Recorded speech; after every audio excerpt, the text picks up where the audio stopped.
झारखंड मुक्ति मोर्चा के महासचिव सुप्रियो भट्टाचार्य ने चुनाव आयोग पर सवाल उठाते हुए कहा कि भाजपा को चुनाव में फायदा पहुंचाने के लिए बिहार चुनाव से पहले वोटर लिस्ट का गहन पुनरीक्षण कार्य शुरू किया गया है। इस दौरान चुनाव आयोग घर घर जाकर मतदाताओं का सर्वे करेगा और उसके आधार पर नए वोटरों को जोड़ने और फर्जी मतदाताओं को हटाने का काम किया जाएगा। उन्होंने कहा कि सत्ता में रहने के लिए यह खेल बिहार में शुरू किया गया है। तो देश किस रूप में रहेगा, देश में लोकतंत्र रहेगा, संविधान की धाराएं रहेंगी, लोगों के मौलिक अधिकार सुरक्षित रहेंगे, यह देश किस ओर जाएगा। प्रश्न इसलिए खड़ा हुआ है कि विगत 2 दिनों से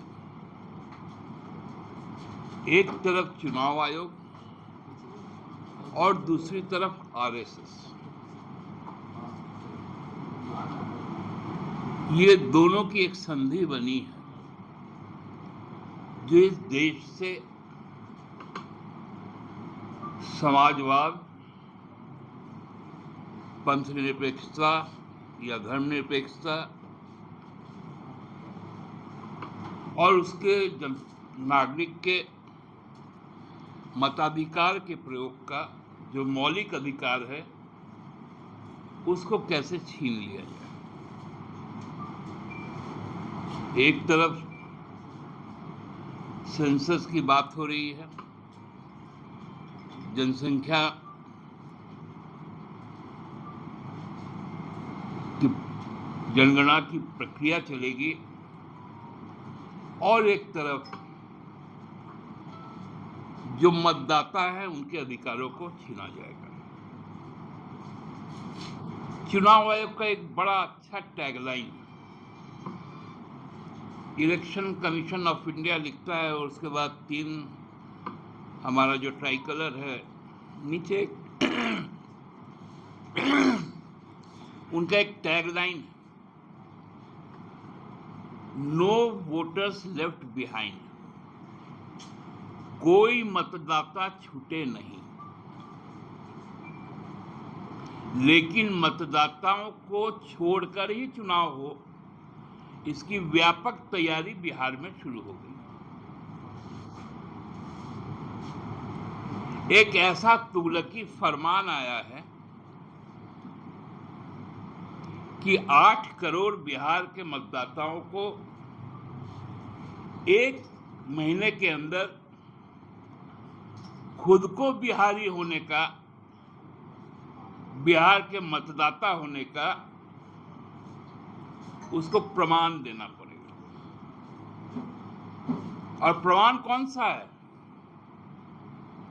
जो भारत सरकार कहती कि जो यूआईडी है, यूनिक आइडेंटिफिकेशन जो है, जिसको हम लोग आधार कहते हैं, वो मान्य नहीं। दूसरा, जो आपका एपिक नंबर है, जो मतदाता सूची में आपका जो नाम है उसका जो एपिक नंबर होता है वो भी यूनिक नंबर है जो एक दूसरे से मेल नहीं खाता है, उसकी भी मान्यता नहीं होगी। 2003 के बाद का कोई भी निर्वाचक मंडल का व्यक्ति को अब यह साबित करना पड़ेगा कि उसका नाम 2003 में दर्ज था, यदि था तो ठीक है, और निर्वाचक मंडल का लिस्ट उसको देना पड़ेगा। आप लोग भी वोट डालते होंगे, मैं भी वोट डालता हूं।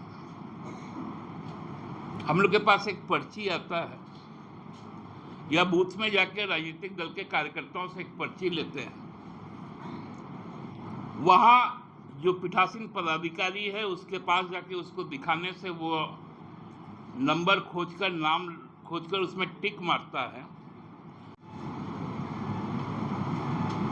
दूसरा खेल कौन खेल रहे हैं? जनरल सेक्रेटरी जो है, जो नंबर 2 पोजीशन में है, होसबोले साहब, आरएसएस के।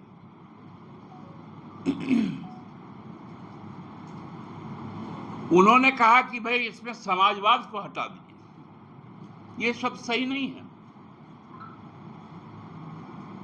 पंथ निरपेक्षता को हटा दीजिए, ये सब सही नहीं है, क्योंकि ये 1976 में डाले गए, 42वें संशोधन में। पहले तो होसबोले साहब को हम लोग पूछना चाहते हैं कि आप लोग भारत के संविधान को मानते हैं या नहीं मानते? यदि भारत के संविधान को मानते हैं, जो अनुसूची 3 है, पार्ट 3 जिसको हम लोग कहते हैं कॉन्स्टिट्यूशन का, उसका आर्टिकल 12 से 35 तक जो फंडामेंटल राइट्स देता है,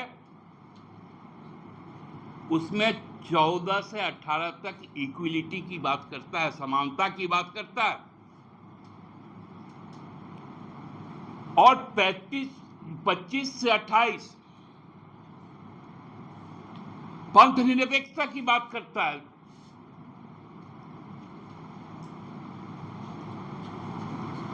पंथ धर्म नहीं है।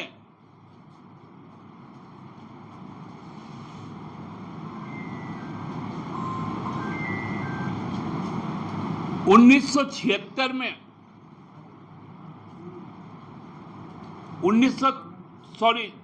में सुप्रीम कोर्ट का ये जो फैसला आया है कि जो प्रस्तावना है वो संविधान का अभिन्न अंग है। अभिन्न अंग इसलिए है कि उसमें जो आर्टिकल्स है उसका रिफ्लेक्शन इन 2 शब्दों में। इसका मतलब ये 2 शब्द यदि हटा दे, उसके बाद का स्टेप होगा कि उन आर्टिकल्स को भी हटा दो। मतलब संविधान के मूल रूप से मौलिक अधिकार को छिन्न भिन्न कर दो। मताधिकार भी उस मौलिक अधिकार में एक है, इसलिए चुनाव आयोग का ये कदम।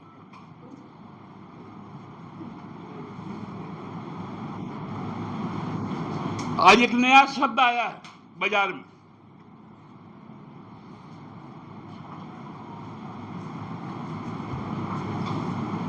समाजवादी की जगह अब नमो अडानी, ये व्यवस्था चलेगी। मैं बाबा साहब को थोड़ा उद्धृत करना चाहता हूं। बाबा साहब ने संविधान सभा में कहा था,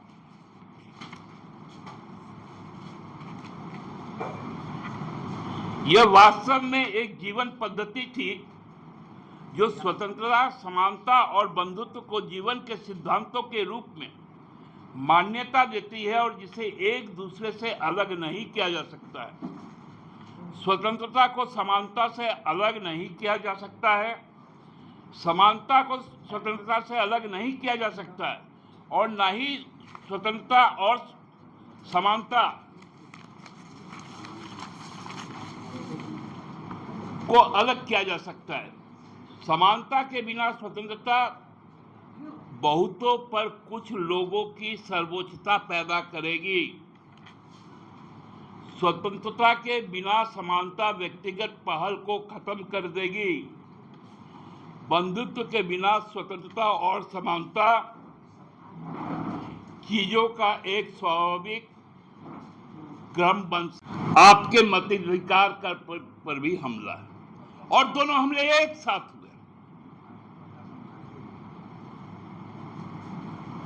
ये गंभीर विषय, क्योंकि जब मामला आया महाराष्ट्र चुनाव का, दिल्ली चुनाव का, उस समय खेल हुआ कि वोटर बढ़ा दिए गए जीतने के लिए। जैसे वो चोरी पकड़ी गई, अब आया कि वोटर कम कर दो जीतने के लिए। मतलब पिछड़ा, दलित, आदिवासी, मुसलमान, ईसाई, इनका वोट को कम कर दो, ताकि जो मनुवादी, संघवादी लोग हैं उनका वोट को ज्यादा से ज्यादा बढ़ावा दो। क्योंकि जो कागजात मांगे गए वो तो ग्रामीण परिवेश में 90% लोगों के पास नहीं होंगे।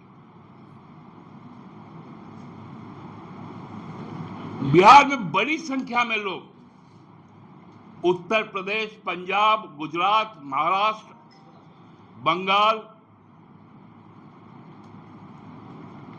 दक्षिण की ओर, नॉर्थ ईस्ट की ओर रोजगार के लिए जाते हैं।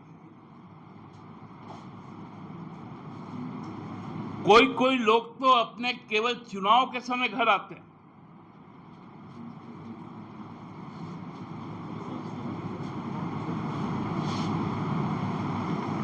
और वैसे समाज में 1 महीना का समय देकर एक फरमान ठोक देना, यह हताशा नहीं तो और क्या है।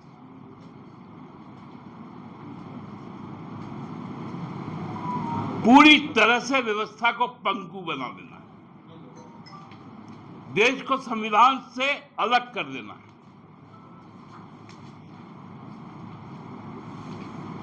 देश की सारी शक्ति मुट्ठी भर लोगों के पास रहेगा जो अपना नेता भाजपा को मानता है।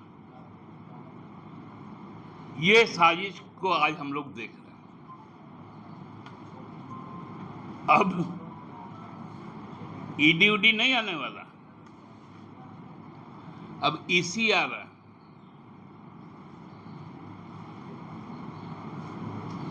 मतलब आप समाज से क्या मांगेंगे जब आप समाज को वोट ही नहीं कर पाए?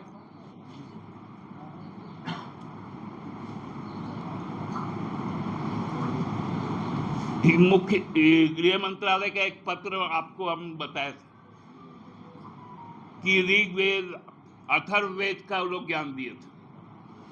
वो चिट्ठी आप लोग के पास भी होगी,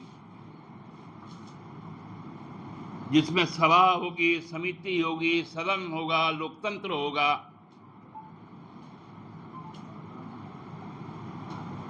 और काम कौन सा हो रहा है? प्रजातंत्र में प्रजा को हटाकर तंत्र के द्वारा शासन का अपने अधिकार में लेना। यह गंभीर समस्या है और मुझे जो जानकारी मिली है, अगस्त माह से इसकी शुरुआत झारखंड में भी होने जा रही है। एक वरिष्ठ अधिकारी ने मुझे बताया, चुनाव आयोग का, कि दादा ये काम हम लोग आपके यहां पर भी करने जा रहे हैं, जिसमें हम लोगों को लक्ष्य दिया गया कि आपके निर्वाचक मंडल को कम से कम मताधिकार का प्रयोग हो पाए और आपके विरुद्ध जो निर्वाचक मंडल है उसकी संख्या को बढ़ा पाए। ये साजिश रचना। गौरतलब है कि बिहार में मतदाता सूची का गहन पुनरीक्षण लगभग 22 साल बाद हो रहा है। आखिरी बार यह काम साल 2003 में हुआ था। ऐसे में मतदाताओं के मन में कई सवाल उठ रहे हैं।